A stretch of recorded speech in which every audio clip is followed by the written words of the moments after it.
Welcome to Whiteboard Wednesdays, Real Talk with a Realtor. I'm Sharice Wynn, also known as the Agent Lady, and today we have Carlo Batts. How you doing? Batts.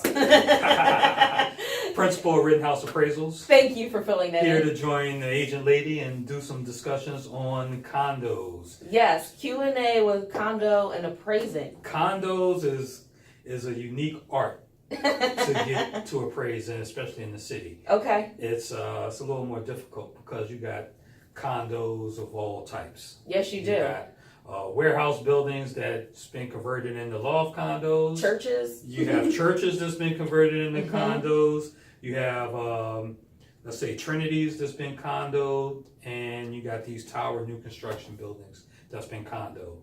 Plus others like stacked condominiums, townhouse condominiums, and all sorts All of across stuff. the freaking Or board. Assisted living condos, and Oh. blah, blah, blah. And, Goodness. Yeah. So that sounds, I mean, it almost sounds easier because you have it all contained in one building, but after you put it like that, it sounds very difficult to do, Right. especially if there's not enough comps. So let's talk about price per square foot, because this does matter in Sure. condos versus single family. Right. Tell me about that. Well, price per square foot carries more leverage in a condo price because what's inside the box of the condo is the only thing that's being purchased. Right. So everything in there, you have to give consideration more as compared to single family, when this also includes the building and the underlying land. So in condo, there is no underlying land. The underlying land is owned in commonality. Got it. That makes a lot of sense. All right, so price per square foot, you're literally looking at those differences and comparing them. Sure. Okay. Now, Go ahead. one thing on price per square foot is that on properties that are kind of the same, or kind of same in age and everything, that price per square foot varies a little bit. But Okay. yeah. Got it. And what about condo fees? Does that play a role in the evaluation of price? It does, because the condo fees could be burdensome upon the property owner, and Okay. it is a burden on the property owner. Now, how much of a burden it is and the value of what they're paying for Okay. should be determined.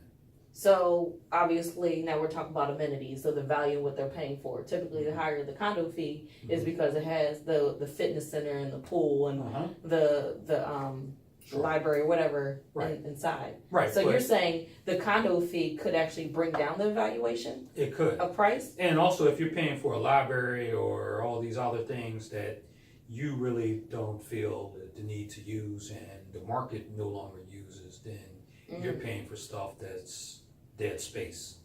Got it. And your condo fee is going to be higher than what other similar condos that don't have that dead space, because they don't have to allocate the fee to take care of maintenance of that space. So it could bring down the price Yeah. based on the condo fee. It could pull it down. Wow. That's And then really also buildings that haven't been properly maintained, right. the special assessments and all Right. that type stuff, and then that could also Make an adjustment. affect the price Okay. or value. Got it. So let's go back to what you talked about before. You said Okay. there's all these different types of condos. Sure. So how do you can you compare a warehouse condo to a high-rise condo? Not really. No. Yeah, and you'll find the case where you'll have $2 million condos. One is a high rise, and the other is a loft condo. And it could be similar in size or whatever, but one is offering one package of amenities, and the loft condo typically only has minimal amenities in it. Right. And it really caters to two different buyer classes. Got it. So what if there is not any condos in that development for whatever reason? I did one in Roxborough. Okay. And it it was only, I don't know if I had to guess, maybe it was about 30 units, stacked condos, townhouses, and a little Stacked cul-de-sac. townhouse Yeah. condos, sure. And there was no other comps in that particular development. Okay. Where do you go if to find a comp for something like that? Do Okay. you just go further out?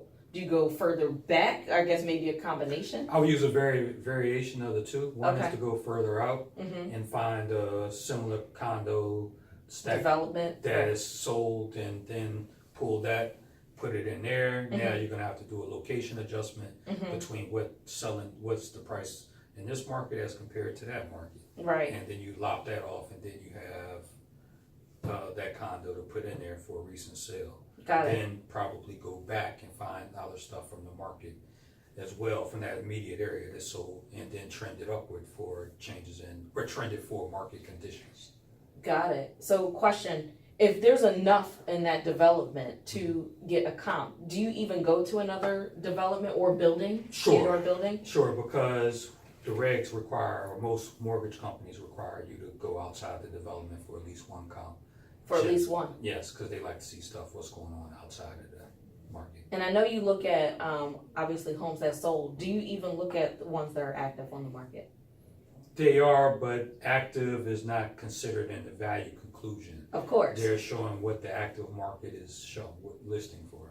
Okay. And so if your sale price, make sure I get this right now. If your listing price, your value typically is hard if you have a similar properties, right, and your listing price is below the value that you're concluding at, then there's an issue. You have to kind of think about like what's going on there, because they're selling them below what. They're selling them below what you're. Which was an issue a few years ago, but. Really? I thought the issue would be if it was too high. Like, I mean, obviously, because then it won't appraise. Well, so and if they're selling them for $150 and you're saying the value is $175. Oh, I see. So if they're selling for $150, your property is now a $150 house. Got it. Yeah, or $150 condo. Oh, okay. Sorry, I misunderstood you then. Well, that sums up condo questionnaire in regards to appraising. And again, we thought it was a lot easier to price a condo, but after talking to Carlo, maybe not. Well, hopefully we can kind of stop everybody from hating appraisers. Fair enough. Well, thanks for coming out. Appreciate you. No problem. And remember, guys, friends don't let friends buy or sell real estate without the agent lady. Bye.